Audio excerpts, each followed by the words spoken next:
grato a la vez, que es IBAR Campus. Y si hay un área de trabajo en la cual los que hacemos medicina reproductiva nos gusta siempre estar mejorando y que es sumamente frecuente, obvio, forma parte de la diaria de todos nosotros, es la estimulación de ovulación. Entender qué drogas usar, qué protocolos emplear, cómo administrarlos y cómo monitorear la respuesta es uno de los objetivos. Vamos a ver qué podemos cumplir de todo eso ahora. Y nuestro primer disertante ya lo conocen a Juanjo, así que no sé si redundar en la presentación de Juanjo. Creo que más que nada agradecerte nuevamente que nos acompañes y que compartas tu experiencia con nosotros en lo que es la estimulación ovárica basada en la inteligencia artificial. Muy bien, muchas gracias. Gracias de nuevo por la segunda invitación. Ahora, para esta presentación no voy a hacer ninguna presentación de datos propios. Vamos a cambiar un poco el método para no repetir tanto. Lo que voy a intentar hacer es poner como un framework de la estimulación ovárica, que ustedes son expertos máximos en esto, pero es más que nada para mostrar dónde podemos utilizar la inteligencia artificial en cada uno de estos pasos. Y luego vamos a revisar un par de artículos para cada uno de estos pasos y darnos cuenta en dónde estamos, que como una de las conclusiones que tuvimos en la sesión pasada es que estamos en pañales y en muchas cosas seguimos en pañales. Pero es una ventaja porque de ahí podemos partir e intentar hacer las cosas mejor. Muy bien. Como ustedes saben, la estimulación ovárica está basada en el eje hipotalámico hipófisis-gónada, en el que ustedes saben mejor que yo, el hipotálamo señaliza a la hipófisis para poder producir gonadotropinas, las cuales viajan hasta el ovario para seleccionar el ovocito, estimular los folículos. A partir de ahí el folículo puede comunicarse otra vez con la hipófisis o preparar el endometrio para un embarazo. Esto lo utilizamos en la reproducción asistida porque en un ciclo natural se selecciona solo un folículo, mientras los demás, como ya también se había mencionado, van hacia la atresis, mueren, y lo que hacemos es, nosotros estimulamos para rescatar a estos folículos y poder extraerlos y llevar a cabo las técnicas de reproducción asistida. Sin embargo, esto los médicos, ustedes lo hacen intentando buscar siempre un equilibrio de la estimulación. Si es muy poca, si es muy baja la estimulación, hay pocos ovocitos y no se llega muy lejos. Si es muy alta, se corre el riesgo de síndrome de hiperestimulación ovárica. Y lo loable es que se hace con un par de variables solamente: edad, BMI y variables de reserva ovárica. Entonces la pregunta es, ¿podemos utilizar aquí la inteligencia artificial para predecir o para tomar decisiones en cuanto a la estimulación ovárica y el proceso en el que lo utilizamos? La respuesta es sí, porque un proceso de estimulación ovárica es muy complejo, en el sentido que hay muchos pasos que se tienen que seguir, y al ser muy complejo hay muchas variables que podemos utilizar para hacer una predicción y tomar una decisión después de esto. Entonces aquí es digamos un ciclo clásico de estimulación ovárica, en la que se pueden obtener variables del inicio, como la edad, el BMI, reserva ovárica, si ha hecho la paciente tratamientos previos, qué tipo de estimulación se decide dar a esta paciente, si es antagonista o agonista, y concentraciones basales de hormonas, FSH, estradiol, ustedes lo saben mejor que yo. Después, cuando se empieza la estimulación, y se van adecuando las dosis para cada una de las pacientes, se puede extraer el número de folículos que van creciendo cada vez que se va monitorizando y la cantidad o las concentraciones de estradiol cómo van creciendo, y así el médico va tomando decisiones de cómo seguir estimulando, parar, mantener. Se llega después al trigger, en el que se cuenta el número de folículos, por lo regular más de 14 milímetros, la cantidad de estradiol, la progesterona, y se puede decidir en un protocolo de trigger que se puede utilizar. Entonces, todas estas son variables que se pueden utilizar para poder predecir y para poder utilizarlas en modelos de inteligencia artificial, y nos sirven mucho para ir tomando una decisión y poder predecir más o menos el outcome, que en este caso podría ser el número de ovocitos maduros, el número de embriones fertilizados o el de embriones utilizables.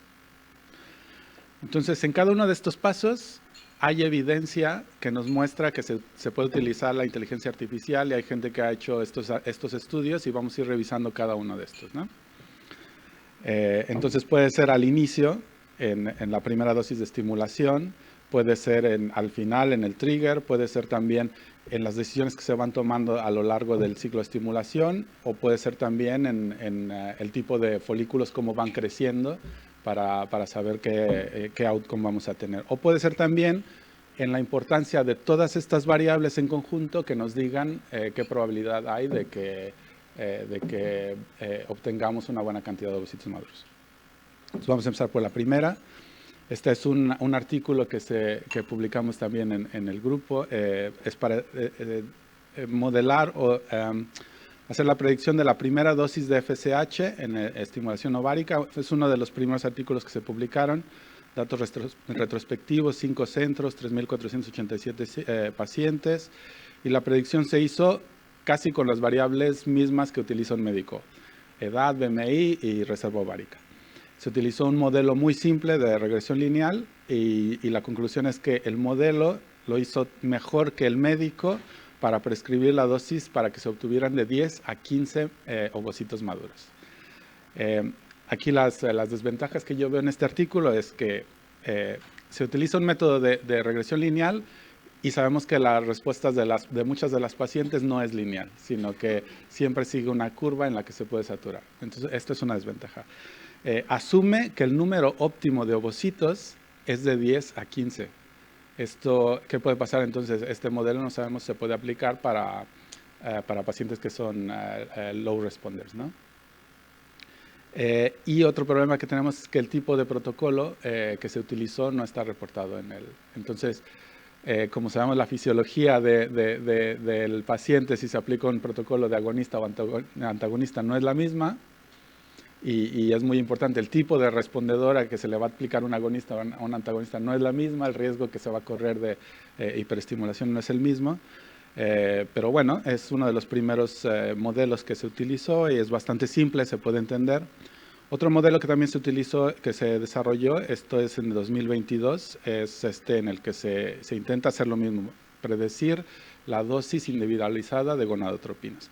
Estos autores hicieron un trabajo de análisis en 18,000 ciclos autólogos, enorme. Predijeron con las mismas variables también los mismos outcomes. Utilizaron un modelo un poco más sencillo, se llama K-nearest neighbors, en el que compara a los pacientes, que los grafica como expliqué en la otra y compara a los que están más cercanos, les da como una etiqueta y te dice, tú eres este tipo de paciente y vamos a predecir cómo respondes. Y este modelo identificó a los pacientes basados en su respuesta, y lo que identificó es que hay dos tipos de pacientes en esta población: los que responden bien, y la ventaja es que al identificar los que responden bien se puede ver cuál es la dosis óptima para estos pacientes, y los otros que les llama flat responders, que no responden aunque tú sigas aumentando la concentración de la hormona. Y la ventaja que ellos proponen es que si tú identificas a un paciente como flat responsive, lo que haces es no gastar tanto en medicamento, porque le aplicas la misma dosis baja y va a responder igualmente para obtener el mismo número de ovocitos que obtenías o no. Entonces esto es importante porque nos ya da bastante información del tipo de paciente que vemos. El problema es que también no diferencia entre protocolos de estimulación agonista o antagonista, y la FSH se calculaba o como pura, dependiendo de la medicación que se utilizaba, o como la parte proporcional de FSH-LH. Por eso es importante hacer siempre estos estudios, no solo con el científico de datos, sino con el médico que sabe la fisiología, la importancia de todas estas variables. Bueno, entonces tenemos un par de modelos, están bien, son simples, nos pueden identificar a las pacientes, pero no nos dicen mucho del tipo de protocolo que se utiliza, si son agonistas, antagonistas, cuáles son las ventajas. Entonces lo que vamos a hacer ahora es ver el siguiente paso, es el trigger, cómo se puede predecir cuándo se va a hacer un trigger en estas pacientes. Aquí hay un artículo desde 2021, la verdad es que me gusta mucho, es uno que optimiza el día del trigger para mejorar los outcomes de reproducción asistida. Esto se hizo en Estados Unidos, una clínica solamente, pero con 9,700 casos. Aquí se utilizaron más variables de predicción: edad, BMI, el tipo de protocolo, también el número de folículos durante la estimulación, como se fueron contando, los niveles de estradiol y el grosor endometrial. El outcome eran los embriones fertilizados o los blastocitos utilizables, y ellos encontraron que la variable más importante es los folículos que están entre 16 y 20, o 11 y 15, o la cantidad de estradiol. Y decía que este modelo, la recomendación del modelo en el día del trigger aumentaba en 3 el número de embriones fertilizados que se obtenían cuando se utilizaba el modelo comparado a cuando no se utilizaba. Las desventajas es que no hay datos en la reserva ovárica de las pacientes y no diferencia tampoco entre protocolos, pero en este caso de trigger, ¿no? Entonces también nos falta información. Es más completo, pero nos falta información. Este otro es un artículo que se publicó más recientemente en 2025 del grupo de Marcos Mesegué. También 16 centros de IVF, 18,000 ciclos, muchas variables, edad, BMH, 6 protocolos diferentes de estimulación. Esto es lo que hablamos de la granularidad, hacia dónde llegamos, la dosis de FSH y la causa primaria de infertilidad. Aquí se intentó predecir el día del trigger y la cantidad de ovocitos maduros. Se utilizó un algoritmo Deep Learning y los autores dicen que este modelo tiene un alto poder predictivo en el día del trigger y el número de ovocitos que se obtienen. Sin embargo, esta exactitud del modelo está basada cuando ves a los pacientes en el cuartil 2 y el 3. O sea, del 25 al 75% de los pacientes. Si tú consideras a todos estos pacientes, la exactitud del modelo cae casi a la mitad. Entonces, es un modelo bastante bueno. Al parecer considera muchas variables, pero lo que nos explican y en lo que se enfocan en las discusiones es solamente una parte de la población de pacientes que están estimulando. Entonces, esto es importante que identifiquemos cuando leemos esos artículos qué es lo que nos están intentando, el mensaje que nos están intentando dar y cuáles son las desventajas. Muy bien, pues la siguiente fase que podemos ver es la decisión del día a día, cómo se va tomando la decisión durante la estimulación ovárica. Para aquí encontré también 2 artículos. El primero, es un artículo muy interesante de 2010, en el que se hizo un sistema de apoyo para tomar la decisión del día a día durante la estimulación ovárica. Un IVF Center, 2,000 ciclos, tenían autólogos y también de donantes. Predicciones eran el tipo de protocolo, FSH, folículos, mediciones de estrógeno. Y el outcome, esto era lo que me parecía más interesante, es si parar o continuar con la estimulación, hacer el trigger o cancelar, los días que se tenía que hacer el follow-up de la paciente y los ajustes que se podían hacer a la dosis de estimulación para ir manejando a los pacientes conforme va avanzando este ciclo de estimulación. Reportan que usaron un algoritmo híbrido con 5 modelos al final para tomar esta decisión y reportan que fueron altamente exactos y muy en acuerdo con la decisión que tomaban los expertos. ¿Cuál es la mayor desventaja de este artículo, que es de los primeros que se publicaron en 2010? Que no tiene ninguna explicación técnica de cómo se integraron estos modelos, cómo se desarrollaron, ni cómo se pueden aplicar. Este es un problema de los primeros artículos que vemos, que no hay información porque o la revista o los editores o los reviewers no entendían esta información tan técnica y preferían no agregarla, y ahora no podemos utilizarlos como base para partir de ahí como un framework y mejorar estos modelos. Este otro es un artículo más reciente, es prospectivo, en el que se intenta predecir la dosis del FSH y la decisión del trigger, pero es más pequeño. Este es un prospectivo y se basa en comparación con un dato retrospectivo. Son solo 2 IVF centers con dos brazos, ciclos autólogos, e incluyeron a 4 médicos para ver cuál era la decisión del modelo, o sea, del médico utilizando el modelo y sin utilizarlo. Aquí se predijo la dosis total de FSH y cuántos ovocitos se obtenían.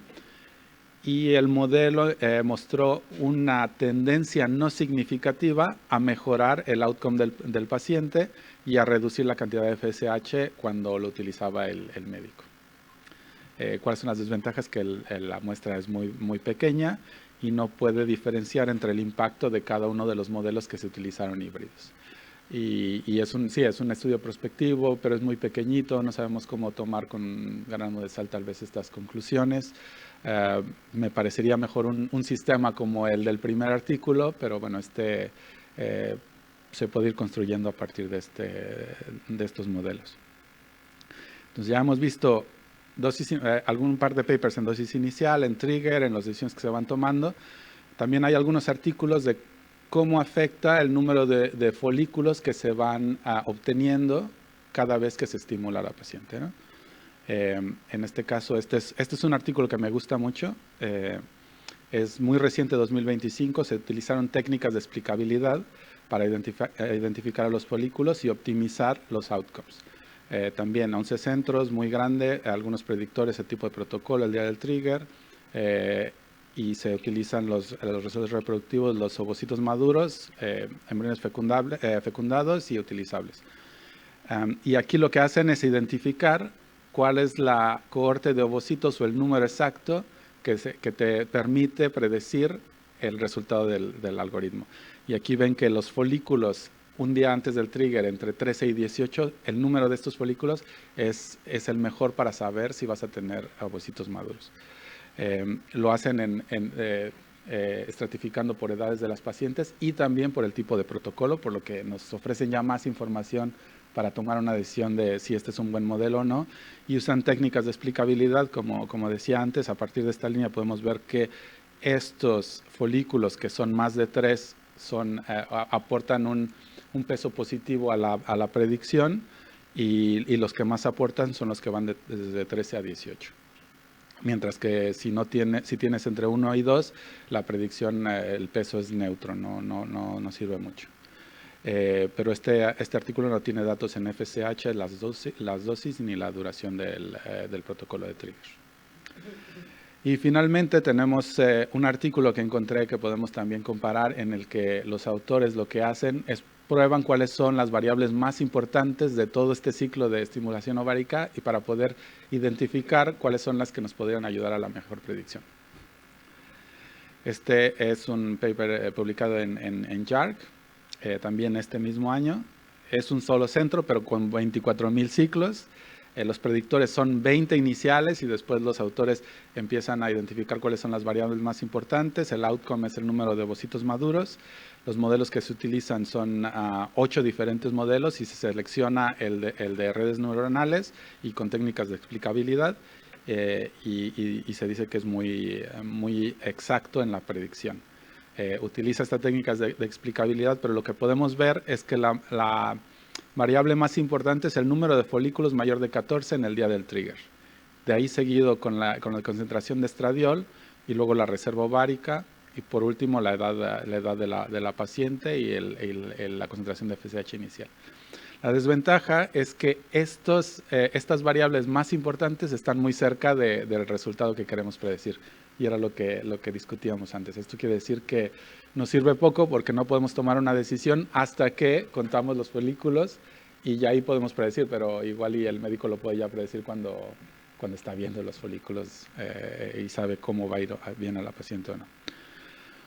Otra cosa que quería incluir, porque creo que va en conexión con la siguiente charla, es la incorporación de datos genéticos a la predicción de estimulación en pacientes, y cómo se pueden incorporar en IA. Para esto hay un par de papers, pero yo solo voy a hablar de uno, de los primeros que se utilizaron datos genéticos para predecir la respuesta a la estimulación ovárica. Este es un estudio retrospectivo, 6 centros, 9,000 ciclos autólogos, 8,500 con datos clínicos y solo 516 con datos clínicos y genéticos. Entonces esto hay que tomarlo con cuidado. Los predictores son los clásicos de variables de estimulación, pero también incluyen variantes genéticas de genes relacionados con la reproducción. Utilizan un modelo de gram boosting, y ellos enfatizan que los datos genéticos hacen más fuerte o más robusto este modelo. También hacen técnicas de explicabilidad, se dan cuenta que la AMH es muy importante, pero también aquí reportan que estas variantes, aquí es lo que a mí no me queda muy claro, me gustaría hablar con los autores acerca de esto, es cómo ellos agrupan todas estas variantes y el tipo de variantes y se ve que tener menos de este tipo de variantes es más importante para la predicción de la estimulación.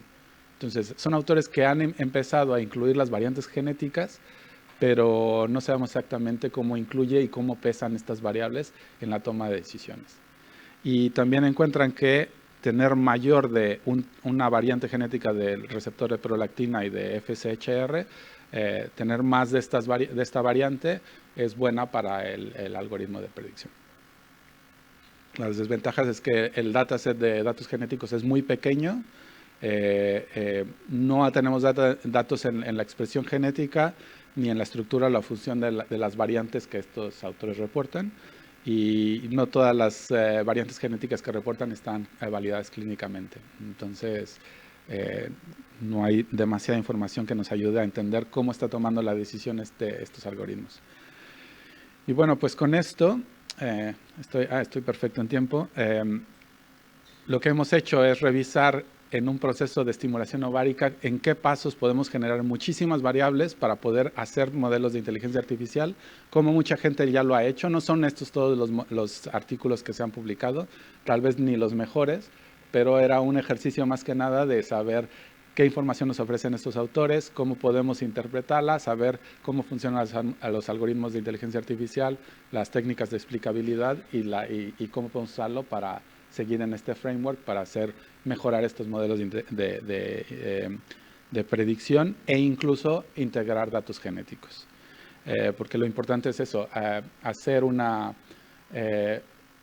estimulación ovárica basada en la evidencia, en la que podamos integrar no solo el conocimiento de Machine Learning, de científicos de datos, pero también del médico, el conocimiento fisiológico y sobre todo los datos genéticos. Para esto necesitamos una comunidad que entienda lo que uno y el otro están hablando, porque un genetista habla un idioma, el médico habla otro y el científico de datos habla otro, y al final nos perdemos en discusiones que tal vez no entendamos entre nosotros. Por eso es importante basarnos en la evidencia y analizar bien los artículos que han estado publicados. Muchas gracias.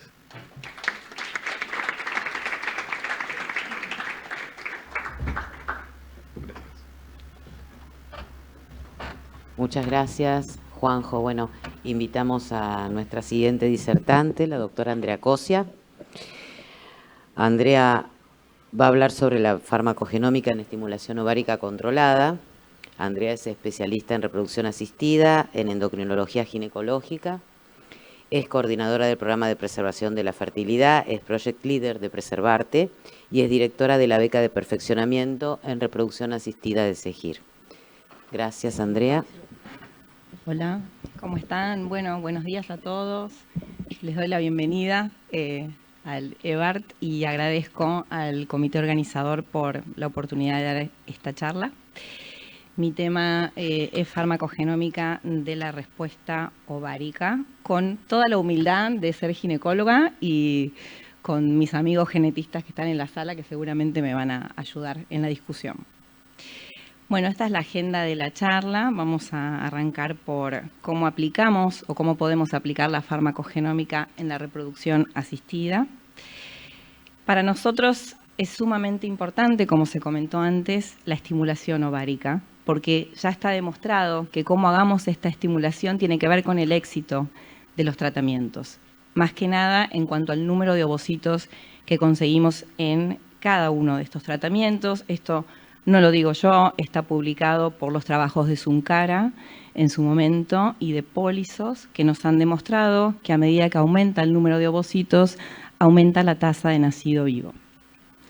Por otro lado, contamos con pocos biomarcadores para elegir qué estimulación vamos a realizar. La mayoría de nosotros nos basamos en antimülleriana y conteo de folículos antrales. La verdad que encontramos en el consultorio variabilidad en la respuesta ovárica de nuestras pacientes y nos hacemos muchas preguntas de por qué esto puede suceder.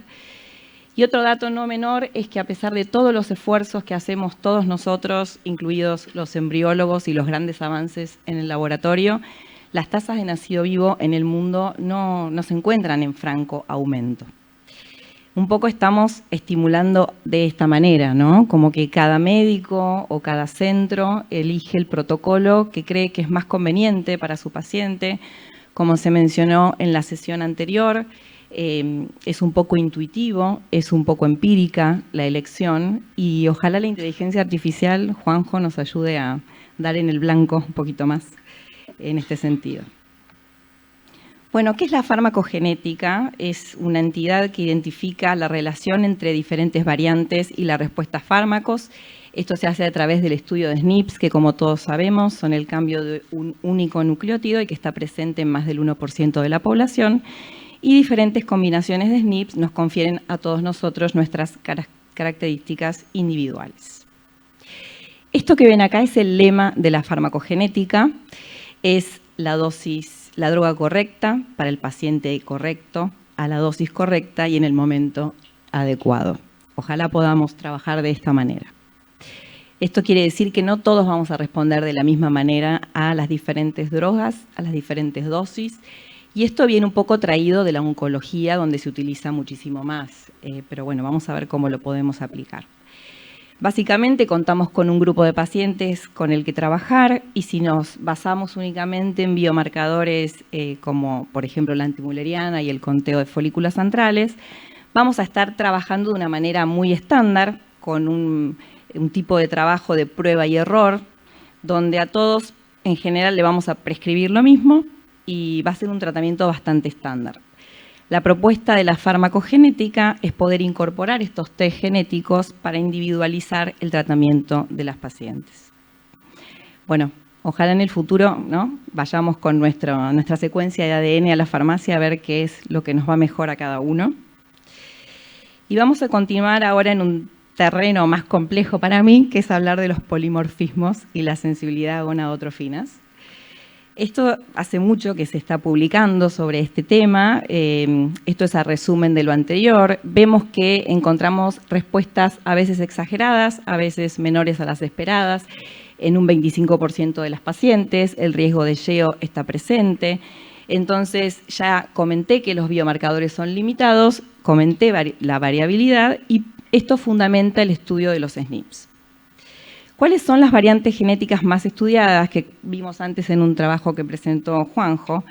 Bueno, hay muchas variantes que en estudio, sinceramente lo más frecuentemente estudiado es el gen del receptor de FSH, la subunidad beta de las gonadotrofinas, de la LH y la FSH, y hay otros marcadores. En este gráfico podemos ver qué es lo que está más estudiado en el mundo y francamente el receptor de FSH es a lo que más se le ha dedicado investigación a nivel mundial.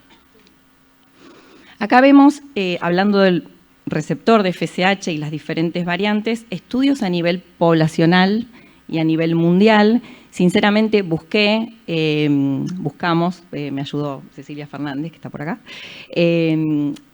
estos marcadores en población argentina y no tenemos estudios de nuestra población como para poder extrapolar los datos.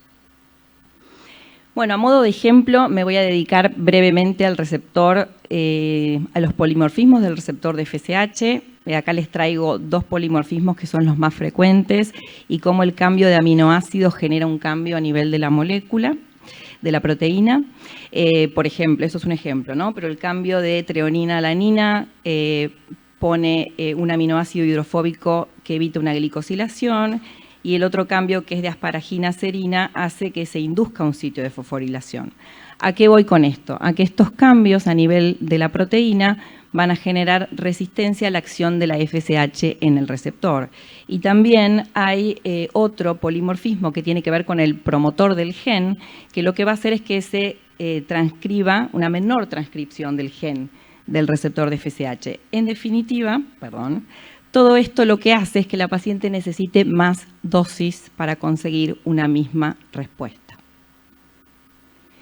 Bueno, de lo que conté creo que podemos empezar a inferir un poco la aplicación clínica que puede tener todo esto y para eso me voy a dedicar a hablar un poco de la clasificación de Poseidón, que probablemente todos la conozcan.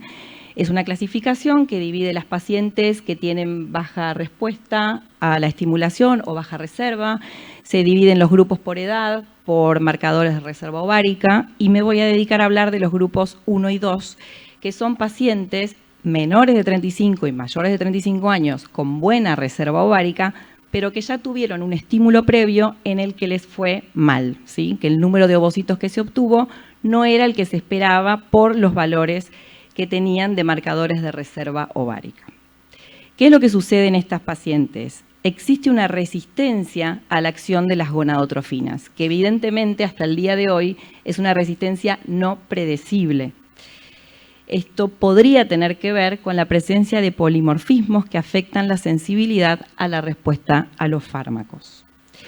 Y bueno, estas pacientes, que todos las tenemos, entran en una espiral bastante negativa en la que tenemos bajo número de ovocitos, por lo tanto bajas tasas de nacido vivo, costos que se incrementan en los tratamientos y un aumento del tiempo al embarazo. Entonces es el grupo de pacientes en las que la farmacogenómica intenta enfocarse para tratar de ayudar en el tratamiento.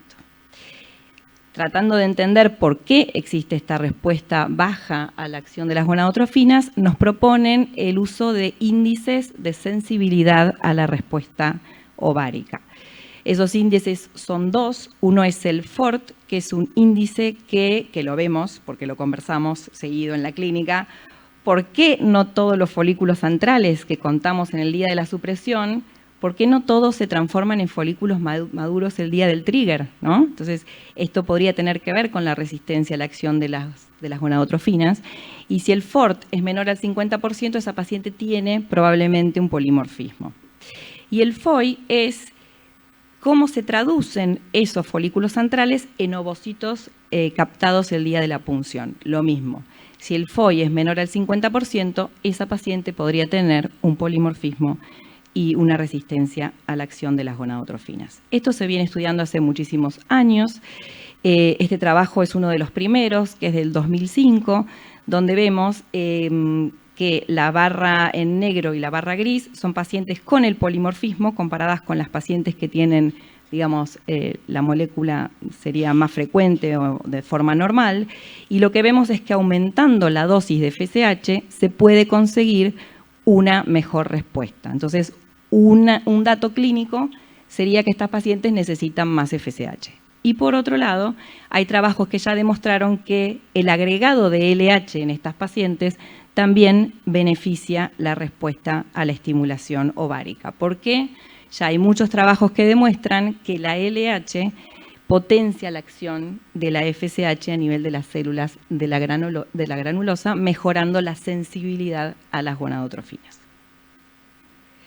Entonces, para cerrar esta parte, el grupo de Conforti lo que propone es que en el grupo 1 y 2 de Poseidón, las mejores prácticas serían considerar el genotipado en este grupo de pacientes, es decir, la búsqueda de estos polimorfismos y, como comenté antes, básicamente aumentar la dosis de FSH y agregar LH en este grupo de pacientes. Ahora les traigo evidencia científica de este año, porque digamos cómo esto se lleva a la práctica clínica, si esto sirve, si esto se utilizó y qué es lo que se ha publicado en trabajos, lo mismo Demián, con diseño relativamente bueno, vos me dirás, pero bueno, es digamos, de lo que leí, lo que me parece que está mejor diseñado.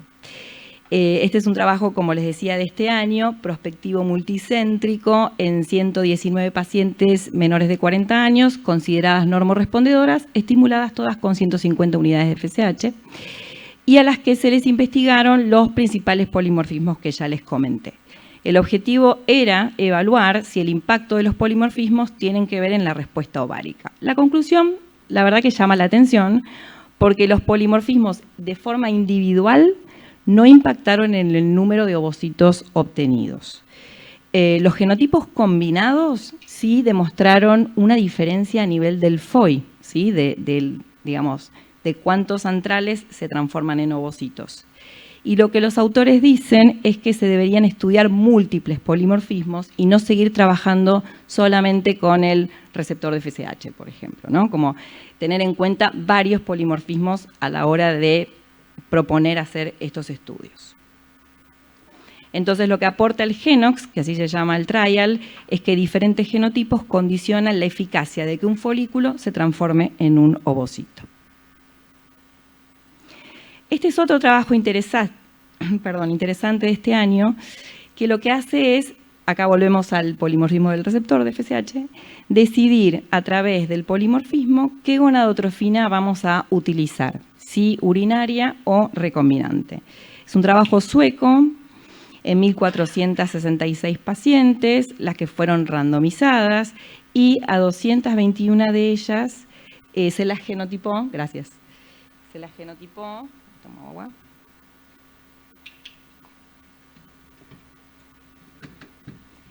Se les hizo el genotipado y se las trató acorde al polimorfismo detectado, comparado con 991 pacientes sin ningún tipo de estudio, con un tratamiento estándar, como les mostré en las primeras diapositivas. Y ellos realmente encontraron una diferencia significativa, tanto en la tasa de embarazo como en la tasa de nacido vivo. Y hablan de que, bueno, finalmente el uso de estos polimorfismos podrían aportar a la medicina de precisión. Me llamó la atención porque logran encontrar una diferencia realmente significativa. Para terminar, un trabajo que incorpora inteligencia artificial, como los que ya nos mostró Juanjo. Este es un trabajo prospectivo multicéntrico en 495 donantes, a las que se les estudiaron muchísimos SNPs, 31, para identificar qué variantes se asocian a una respuesta anormal, tanto baja como alta respuesta, y toda esta información se hace a través de inteligencia artificial. ¿Qué se tuvo en cuenta? Como vimos antes, edad, índice de masa corporal, conteo folicular, protocolo de estímulo, dosis, respuesta ovárica, polimorfismos. 5 algoritmos de Machine Learning, siendo el Random Forest el que tuvo el mejor área bajo la curva. Y llamativamente se encuentran un 40% de pacientes con una respuesta que no esperaban, tanto baja respuesta como alta respuesta. Acá estos gráficos nos demuestran cuánto aporta cada factor en forma individual a la decisión del modelo. Por supuesto, lo que más aporta es el conteo de folículos centrales, la dosis de gonadotrofina, el índice de masa corporal y la edad, pero los polimorfismos algo estarían aportando. Y en este gráfico, que también nos explica un poco cómo piensa la máquina, digo yo, como mostró Juanjo, nos muestra acá de cada polimorfismo cuáles, el polimorfismo está en color amarillo, cuáles indican que la respuesta va a ser subóptima y cuáles indican hiperrespuesta. Para resumir, bueno, podemos decir que el modelo aprendió qué polimorfismos predisponen a cada cosa, y encontraron un 15% de baja respuesta más asociada a polimorfismos en receptor de FSH y en receptor de estrógeno, y un 27% de alta respuesta en polimorfismos de receptor de antimülleriana y GDF9. Para concluir, la variabilidad genética modula la sensibilidad ovárica, la inteligencia artificial permitiría cuantificar este efecto del que venimos hablando, y la idea es avanzar hacia una estimulación que sea verdaderamente personalizada. Para terminar, recordarles que hay múltiples factores que afectan la respuesta a fármacos y no es solamente la genética. Como todos sabemos, el estado de salud general, el género, la edad, otros medicamentos, el estilo de vida. Bueno, ¿qué se pueden llevar a casa de esta charla? ¿Qué es lo que les puede servir? Bueno, reconocer o conocer que los polimorfismos influyen en la sensibilidad a las gonadotrofinas que usamos todos los días, que estos modelos que mostramos que integran la genética y el fenotipo mejoran la predicción de la respuesta, o sea que podría ser un futuro de acá en más. La farmacogenómica realmente se perfila como una herramienta más en medicina de precisión, pero ¿qué es lo que está faltando? Falta la evidencia robusta. ¿Y por qué? Porque los estudios son heterogéneos, los resultados son inconsistentes todavía, y porque, como vimos, son diferentes y varios genes los que están asociados a la respuesta ovárica. Bueno, muchas gracias.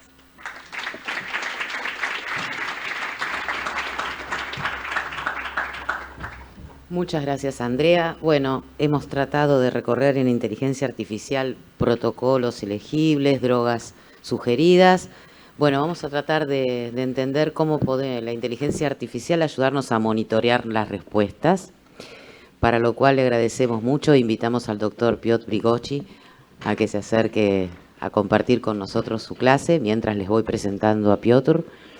Piotr es graduado en la Universidad de Varsovia con un doble doctorado en informática y en matemáticas. Es profesor adjunto de la Universidad de Varsovia, investigador, fundador y director de tecnología en MIM Fertility. Esta empresa es líder en Deep Tech y especializada en soluciones de inteligencia artificial, sobre todo orientadas hacia la industria de la reproducción asistida. Ha recibido varios premios, acreditaciones, y dentro de sus proyectos claves se encuentra el EmbryoAid, un software basado en inteligencia artificial para la predicción de implantación, y el FoliScan, un software de inteligencia artificial para identificar, contar y medir los folículos ováricos durante la ecografía transvaginal. Así que, Piotr, cuando quieras, muchas gracias. Muchas gracias. Buenos días. Quisiera agradecer a Sergio Papier por la invitación. Es un gran honor estar aquí. Yes. Sorry, this is all that I could. Thank you.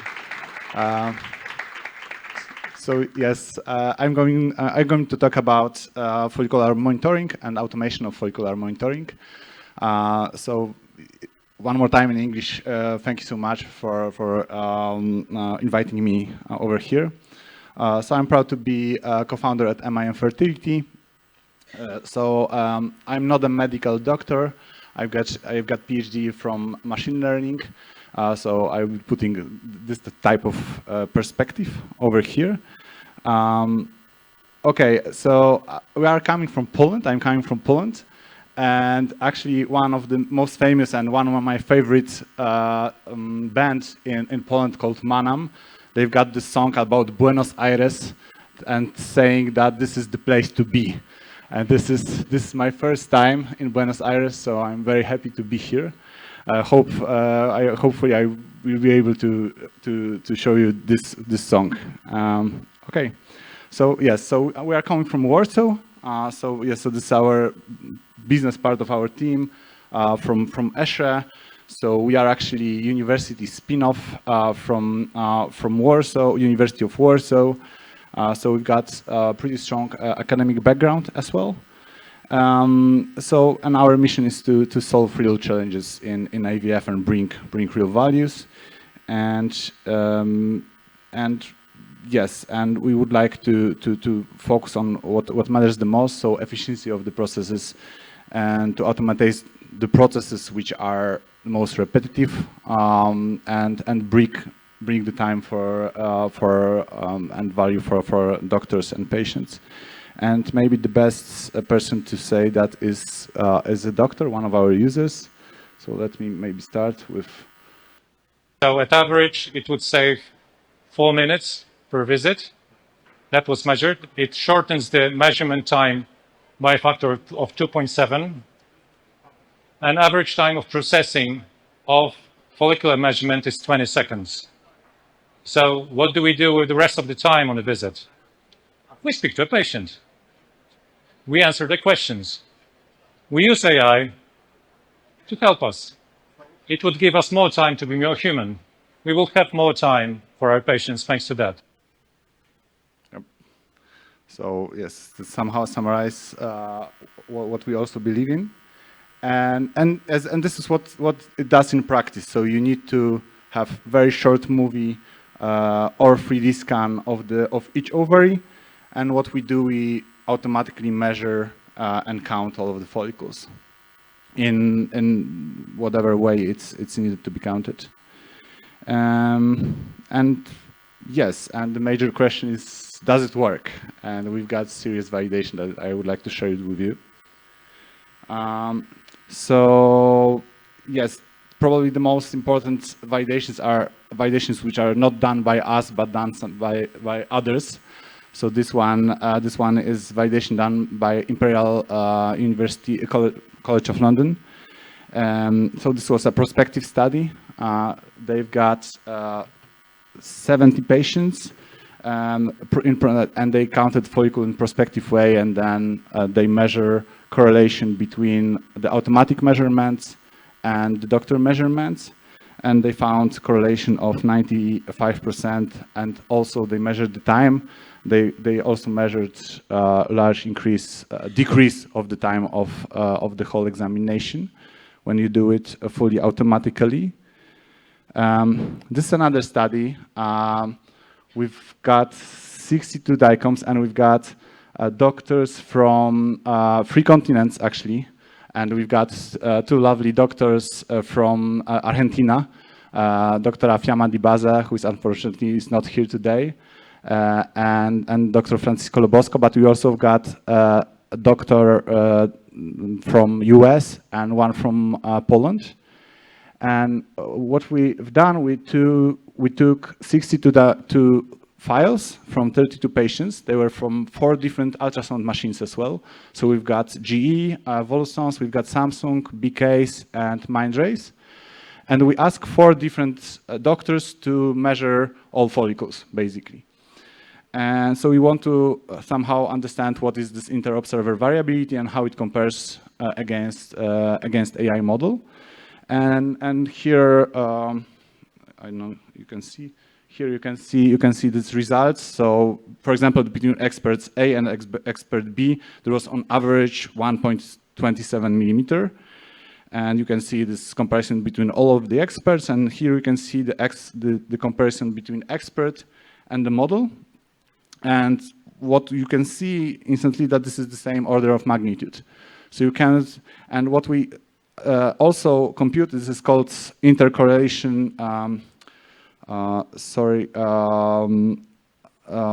yes, variable, and if it's closer to 1, it means that you cannot really distinguish like between this distribution of different operators, and we were like very close to 1 for all of the possible configuration of experts and AI, showing that you cannot really distinguish these measurements from AI and human. And here you can see the example, like why it's different. So here you can see the same 1 follicle measured 4 different times by 4 different experts, and it's very similar.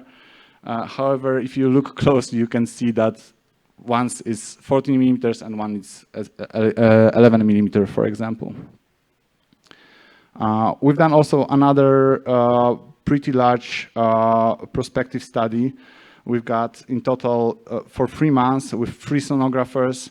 We measured 4,000 follicles, and here the goal was slightly different.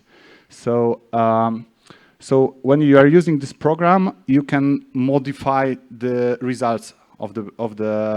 So you can delete follicles, you can add follicles, you can change the measurements. And people were clinically using, the sonographers were clinically using this AI model, and we are observing how often they change the results of the algorithm. So for this 4,000 follicles, they changed the results for 3% of follicles, and for more or less 1% they added follicle, for 1% they modified the diameters, and for 1% they deleted. This one was presented on previous ESHRE. And the last one, we compared ourselves against SON-AVC. This was presented on last ASRM. So the SON-AVC, this is this solution from GE, also meant for counting follicles for 3D probe. So however, it's much older technology. It's been there like for more than 10 years on the market. It does not use AI algorithm. It uses some previous legacy technology, and we measured the correlation between the number of found follicles for a given size. And again, for this AI model, it was 95%, and for SON-AVC, the correlation between the real number found by doctors and number found by model was 61%. So we can see the huge difference in the quality of the measurements.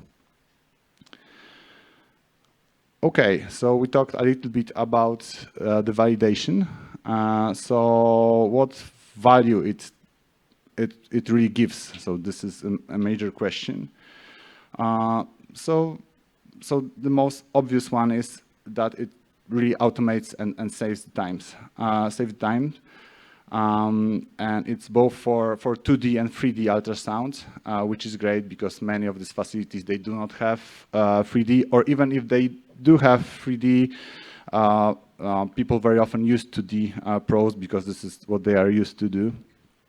But what is nice that you don't need this 3D probe, but of course if you got 3D probe, we also support this, and of course you can have one diameter, you can have two diameters, you can have volume if you like to do it. But what maybe is the most important for many users is this patient reports. So what they say is that the largest value for us is actually the ability to communicate with our patients better. So what we can do, we can show them the report, but we can also, this is our new feature, send them the whole video with via email with all of my follicles. We can review them together. We can sit together. And due to my Fiamma told me that this is how it's done, at least for her in Sehir. So they are sitting together with the patients and going through this, and this is just the tool for communication. You can do it during the standard scan, of course. However, it might be not perfectly convenient at this moment, and so this might be for many the largest value that is there.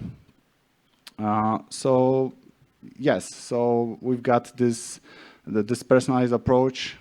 We might have more engaged patients, better patient communications, patient time saving, and remote occupation, labor cost saving, and some, of course, some maybe long-term benefits related to standardization of the whole data set and scale the operation, reducing the time for training new doctors as well. Okay, so just a couple of words. So Folyscan is one of our products. We've got a new one, which is actually in research phase right now. The two slides that I'm showing, there will be oral talks at the next ASRM. So if you're interested, please feel invited. So for one of them, so what it does, okay, so what it does, you right now put the one picture or short recording of endometrium, and it automatically detects when the endometrium is, and you can measure it or measure the volume if you've got 3D ultrasound. So again, we've done very similar studies. So we took three sonographers at this time, and we measured again what is this inter-observer variability between experts. Again, it's around 1 millimeter between experts. We also, assuming that 7 millimeter is our threshold for making decision, we computed kind of accuracy and agreement between doctors. It's pretty high, it's around 90%. And again, one can see that difference between the automatic measurements and the doctor is somehow indistinguishable. There is a variance, however, with AI system, we've got this repeatability, which is a benefit. And we've got very similar study for the volume measurements. This is very interesting subject, which it's not research enough probably. So some people claim that volume might be a better predictor for pregnancy. I think we are not completely sure. There are not so many studies, and there are conflicting results. However, there is this, here we compared ourselves against Vocal. So this is due to our knowledge, the standard method for doing that. And we've got this 45 3D scans, and we've got Vocal we've got vocal semi-manual measurements of the volume, and we've got fully automatic measurements of the volume. And we can see that we've got very similar results. And what is great that with vocal, it takes probably like around 10 minutes to do it. So usually you need to take 5 to 10 planes, and for each plane you need to manually show where the over is, and then this algorithm computes the volume. And for like endoscan, it's like fully automatic. However, this is our new feature, still work in progress, still validating. Okay, so just a couple of words about us. So we are here globally. So we've got clinics using our systems across the whole world, actually, including many clinics in LATAM. So these are a couple of clinics from Mexico, Brazil, Colombia, Argentina, Chile. Hope that we could collaborate with all of you guys at some point. And yes, for the end, just kind of call to action. So I would really like to hear about your needs, your thoughts. So I'm here like this today, tomorrow. So please approach me, let me know. I'm here for you. So thank you very much.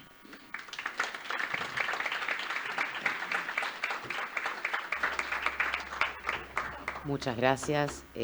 Bueno, nos quedan unos minutos para compartir ideas y voy a invitar a un excelente colega, al doctor Adán Nabel, a que se sume aquí a la mesa para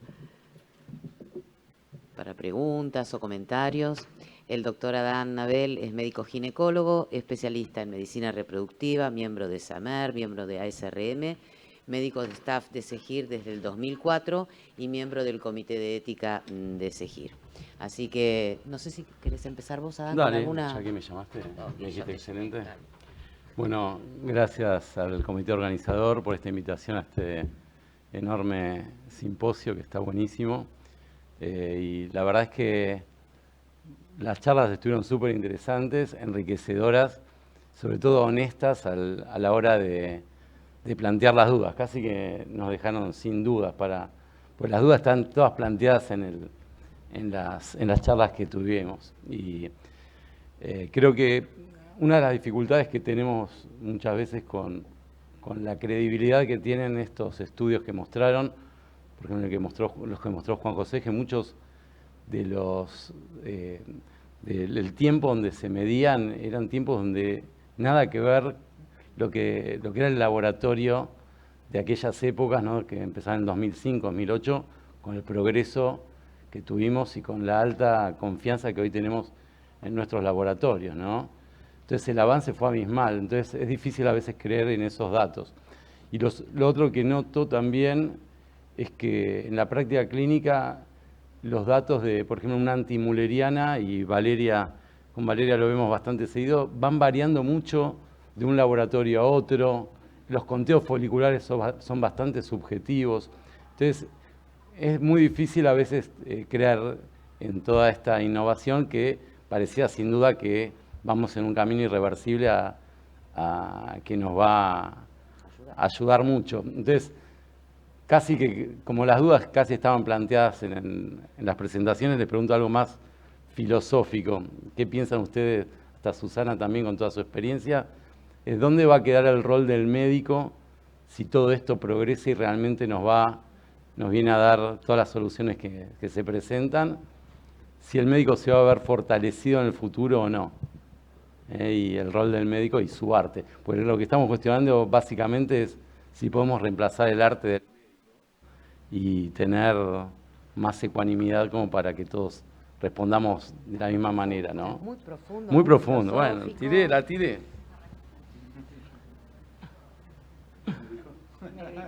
Me tocó, claro, soy la única. ¿Se animan a decir algo? Médico en la sala. Buena pregunta, Dan, te salió ahí, miembro del comité de ética, te salió. Sí, esa es la pregunta. Bueno, a mí me gusta pensar que siguen siendo herramientas, ¿no? Y que, como mostró Piotr, que nos va a quedar más tiempo para seguir conversando con las pacientes y para decidir juntos cuál es el mejor camino a seguir. Yo me quedo con eso, o sea, la uso, la inteligencia artificial me parece fabulosa, nos ayuda mucho a ahorrar tiempo, a procesar datos que mentalmente sería imposible para una sola persona o un grupo de personas, pero me gusta y lo leo, que es como una herramienta buenísima, ¿no? Y que la vamos a tener que incorporar, nos guste o no. A mí me gusta la idea, no sé si a todos, pero sigo valorando la experiencia del médico y lo que se charla en el consultorio con el paciente. Eso me parece que no te lo puede sacar ninguna máquina, en mi opinión. Sí, yo estoy de acuerdo en que la inteligencia artificial se va a utilizar como una herramienta solamente, ¿no? Que te va a quitar tareas repetitivas que lo puede hacer una máquina. Simplemente te dejará más tiempo, te hará más productivo, no en el sentido de que verás más pacientes, sino que te dejará más tiempo de calidad para dedicarle a la resolución del caso de un paciente específico.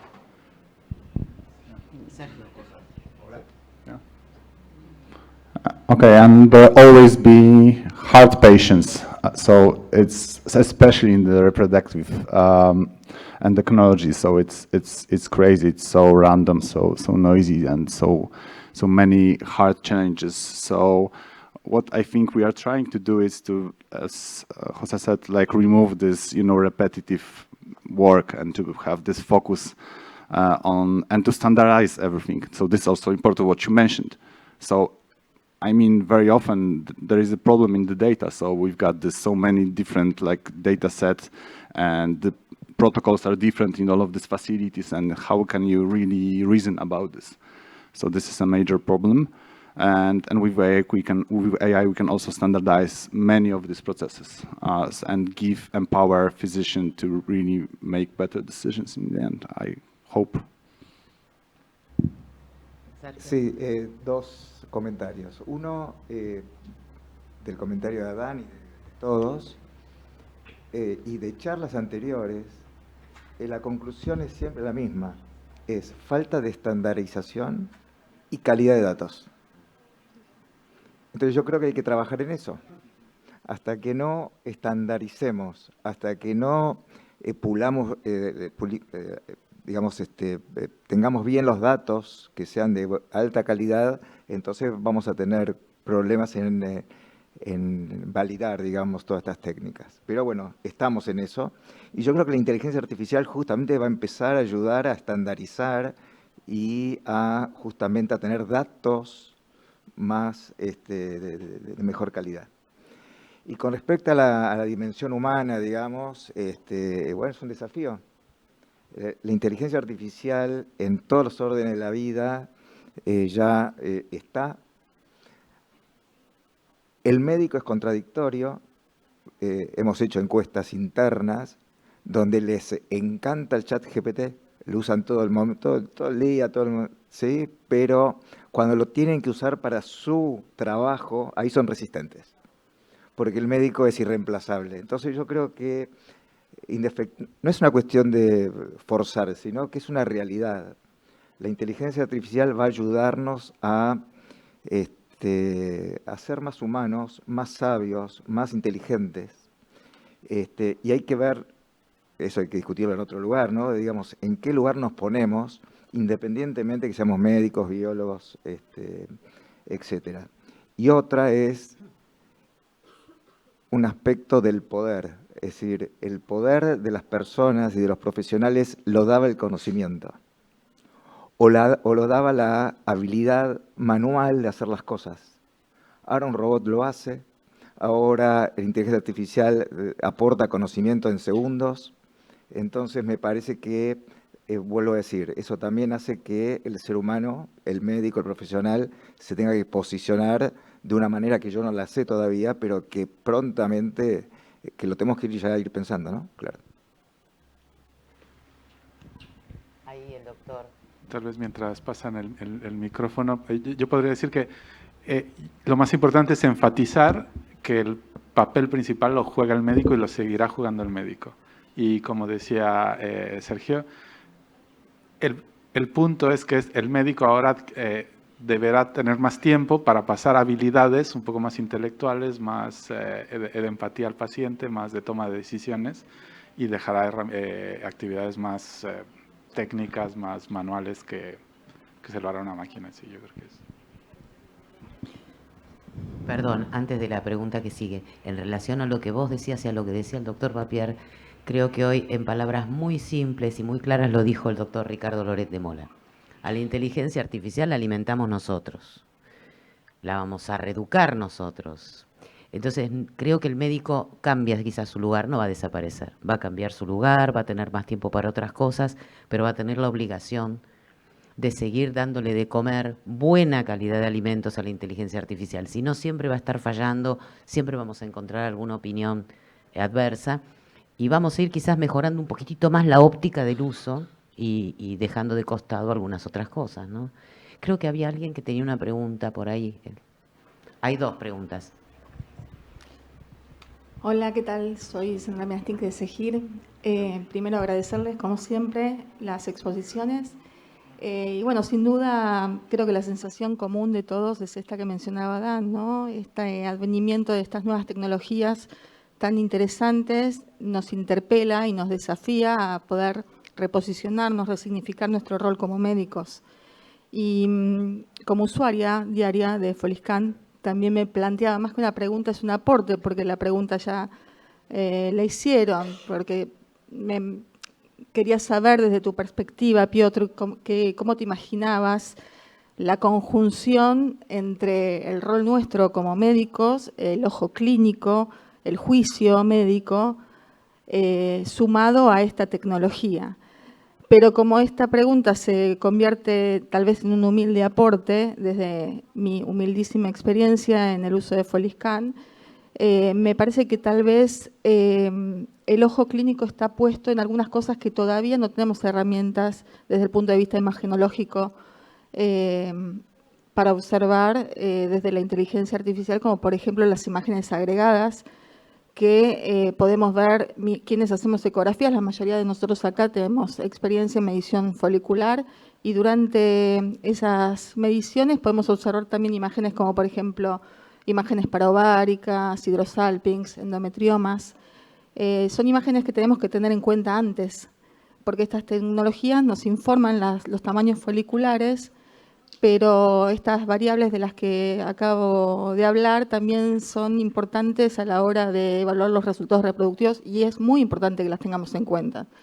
Por eso me parece que es fundamental evaluar también a la paciente y saber de antemano, antes de iniciar la evaluación del desarrollo folicular mediante la estimulación ovárica, con un buen estudio previo de la paciente para saber con qué contamos posteriormente.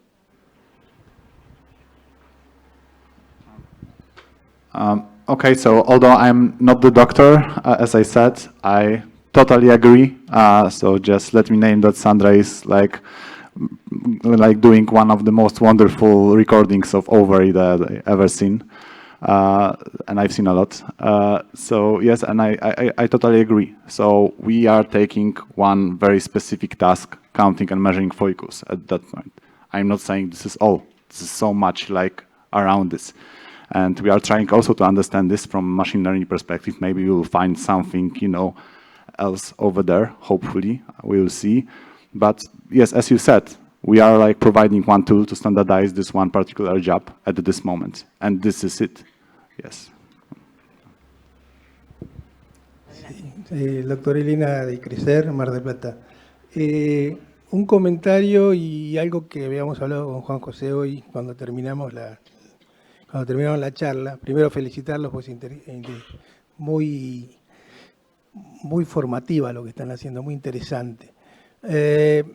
Pero, y siguiendo con lo que dijo Sergio recién, yo creo que el médico no puede perder lo que es el pensamiento crítico y tratar de no creer que todo lo que me dice la inteligencia artificial es así y hay que permanentemente presionarla y aprender un poco y hacer una simbiosis. En cuanto a la atención al médico que vos preguntabas hoy, hay un trabajo que creo que lo han escuchado en algún momento sobre una experiencia que se hizo en un call center donde una mujer o un grupo de personas llaman por teléfono, atiende primero la inteligencia artificial, le contesta las preguntas y después lo pasa a un humano, y muchas de estas personas le pidieron de nuevo volver a la primera señora que la había atendido porque empatizaba más y le entendía más. Ese es el compromiso que tenemos los médicos, en evitar que la máquina nos gane en esa competencia, porque el día que nos gane ahí sí estamos muy complicados. La otra cosa importante es el tema que hablábamos hoy con Juan José. Estamos muy cansados de tratar de que el médico cumpla con las cosas de la información que le tenemos que dar a la computadora para que nos los dé. Ya creo que es una batalla perdida, llenar todos los datos. Por lo tanto, yo creo que habría que hacerlo al revés, y lo hablábamos con José recién, que nosotros deberíamos enviar los datos así como tenemos y que la inteligencia artificial nos devuelva qué es lo que necesitamos.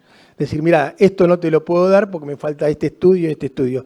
De esa manera sí aprenderíamos mucho más y nos daría la inteligencia artificial, primero, aprender a llenar los datos y segundo, a corregir los errores, o que la misma inteligencia artificial te tenga que encargar con lo que le damos, ¿no? Eso es muy importante. Nada, eso. Y me parece que... te quería preguntar sobre los estudios de farmacogenética, si hay en Argentina posibilidades de empezar a hacer ese tipo de investigación. Gracias. Hola, ahí. Como posibilidad, sí, se pueden hacer. Creo que está Ceci ahí que me mira, ella es la que sabe cómo se hacen, especialista en el tema. Yo creo que es más un tema de decisión, de empezar a hacerlos y de costos, y que tendría que ser, como mencionaba, un panel de diferentes mutaciones o polimorfismos. No, perdón. Hola, perdón, acoto que a veces no se puede trasladar directamente, en este caso cuando son los polimorfismos, los resultados de otras poblaciones a la población local. Porque si bien estos están muy estudiados, bueno, la gran mayoría está muy estudiado, puede ser que, o sea, uno necesita tener información de su población. Puede ser, por ejemplo, que no estén representados, el polimorfismo de receptor de FSH, o que estén 2-3% nada más, o ni siquiera exista en una población. Entonces, primero hay que conocer cómo es la población y después puede ser que no tenga exactamente el mismo efecto. ¿Por qué? Porque aunque reduzca el efecto de polimorfismo sea el mismo, no es que vaya a cambiar, haya otras variantes en esa población en particular, en la misma vía metabólica, que compensen ese efecto.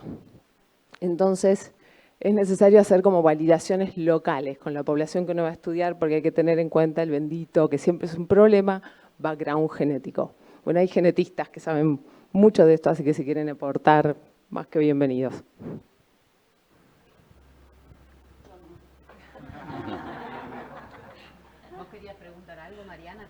Sí, yo tenía una pregunta. Felicitaciones por las charlas, muy buenas. Tenía una pregunta de bióloga para Andrea y una pregunta de reproducción para Juan José. ¿Juan José es? Sí. Andrea, estos polimorfismos de receptores que hacen que tengamos o más o menos ovocitos, ¿son solo una cuestión de número y damos menos o más dosis? ¿O son también a la larga una cuestión de calidad ovocitaria y vamos a tener menos y peores o más y peores? Y para Juan José la pregunta es, estos algoritmos que están entrenados retrospectivamente para predecir respuestas o para indicarnos dosis con parámetros que ya tenemos cargados, edad, BMI, AMH, RFA, si pudieras prospectivamente elegir qué cargar, ¿qué agregarías?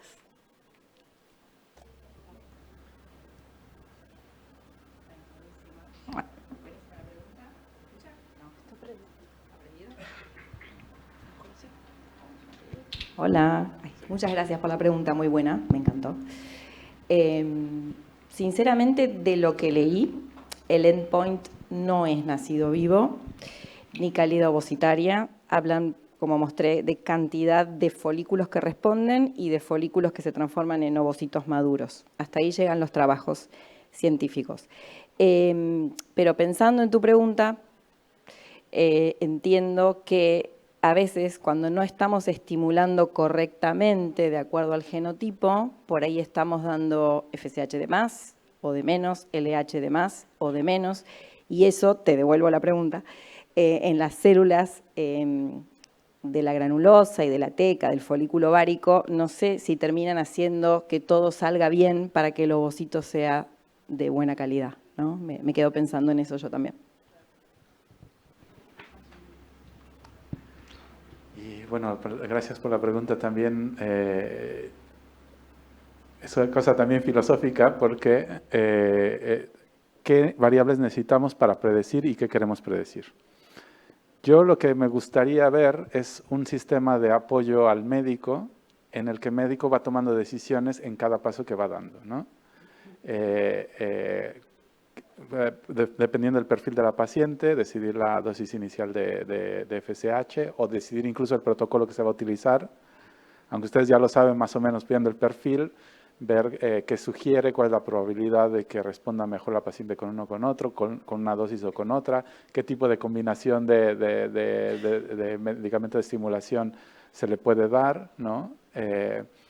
Y conforme va avanzando la estimulación, ir haciendo una dosis específica con los datos personalizados de esta paciente, tal vez incluyendo también información de variantes génicas y todo esto para ver si está respondiendo como se espera también un modelo, como espera el médico y un modelo de predicción para después seguir tomando información en cada paso y que la máquina te la vaya dando de forma cuantitativa y no tengas tú que ir adivinando si está bien o no. Lógicamente al final el médico tiene que validar lo que la máquina está tomando la decisión y tomar su propia decisión final para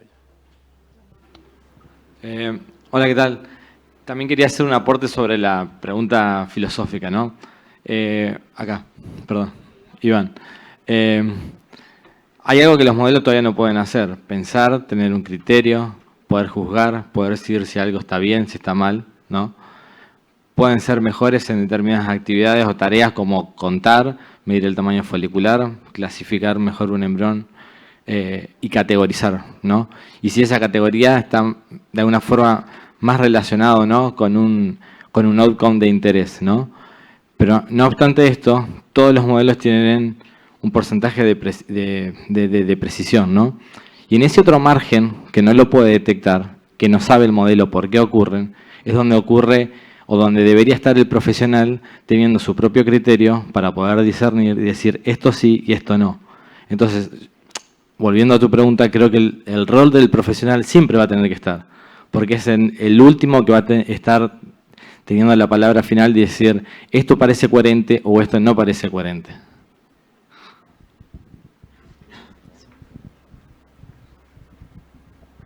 Gracias. Un poco me sumo a lo que decís, pero eso sería asumiendo que el médico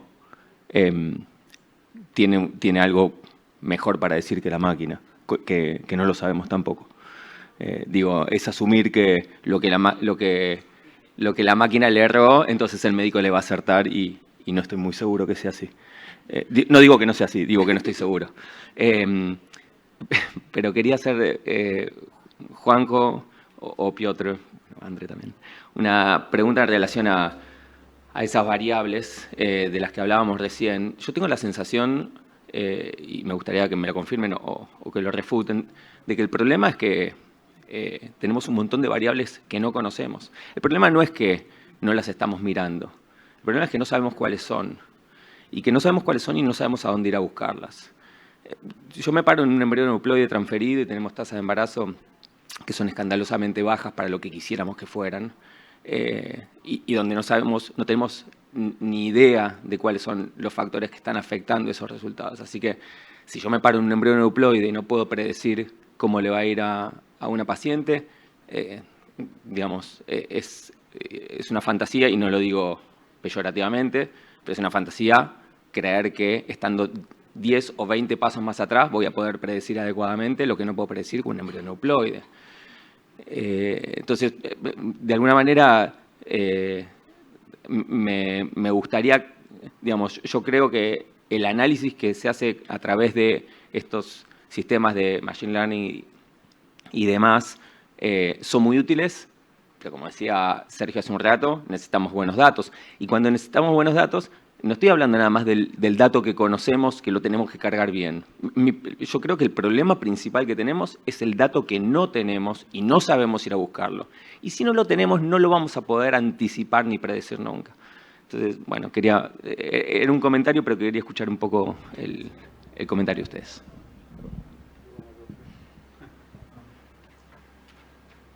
I mean, it's exactly what you said, and I think this is very important problem in medical sectors, and including IVF, that our predictors are, like, in mathematical, let's say, sense, are not very strong.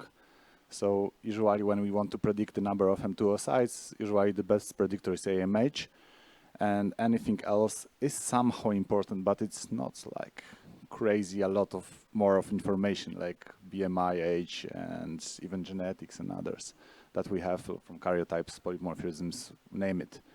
So I would reverse actually this question. Is I think there is like so much to be done on biological, genetical, and medical side to really find these variables which are important, the new variables. Because, you know, if we've got only AMH, BMI, and age, we can do as much as we can do with these variables. If there is like large variance over there which is not explained by these variables, I mean, AI is not magic. It doesn't like guess it somehow because it's genius. So it can do very good, like statistically well done prediction based on these variables. So what we would need actually as a community is to find more better predictors. The nice question if AI could help with that. It's not what we are doing, but there are some groups working on molecular levels, working how to construct molecules using AI. This is very interesting area. Maybe they will come up with something. I don't know, but this is not, let's say, my field. Sí, aquí me encanta la pregunta porque la respuesta es la que siempre quiero dar, es seguir apoyando la investigación básica, ¿no? Y el médico que ya no tiene que estar contando folículos uno a uno y estar anotando, porque utiliza ya herramientas de inteligencia artificial, le queda más tiempo también para analizar bases de datos, para pensar hipótesis, para hacer estudios, ¿no?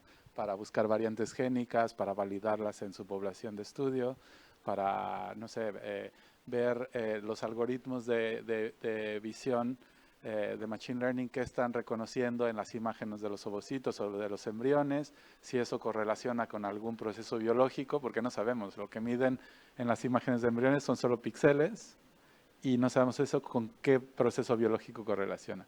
Y entonces encontrar todas estas variables que ya nos permitan o fiarnos más del análisis de una imagen o encontrar otra variable que sea todavía más importante, pero esto paso a paso y manteniendo el ritmo, yo creo. Tenemos una última No, bueno, comentario. no cortito. Por suerte, no tenés la posibilidad de, no sabés dónde ir a buscar datos, porque hay mucho para hacer. Pero esos datos no tengas dudas que van a estar, como recién dijo. Esa respuesta está en la metabolómica, está en la genómica y sobre todo en la integración de todo esto. Hoy seguimos trabajando de manera sin estandarizar, pero de manera fraccionada. Entonces, el punto es integrar todo esto, y si logramos integrar todo esto, obviamente vamos a llegar más rápido a esto que vos estás pidiendo. A lo mejor si puedo decir una cosa más, porque esto es importante. A veces llevamos demasiada prisa para llegar a un punto. Cuando estuve haciendo estancias postdoctorales, en uno de los grupos donde más aprendí, trabajaba con físicos, matemáticos, y nos dimos cuenta que para formar un equipo interdisciplinar, que quiere decir la diferencia entre multidisciplinar e interdisciplinar. Los multidisciplinares trabajan cada uno en lo suyo y da un outcome. Los interdisciplinares hablan entre ellos y se entienden qué es lo que están diciendo. Y lleva de entre 5 a 6 años formar un grupo interdisciplinar para empezar a hacer proyectos que te van a llevar a las fronteras y al más allá del conocimiento. Entonces, son tiempos largos, pero tenemos que mantenernos y seguir. Bueno, muchas gracias a todos, felicitaciones a la mesa, muchas gracias. Gracias a todos por estar aquí. Entramos en un receso, a las 14 nos reencontramos. Muchas gracias.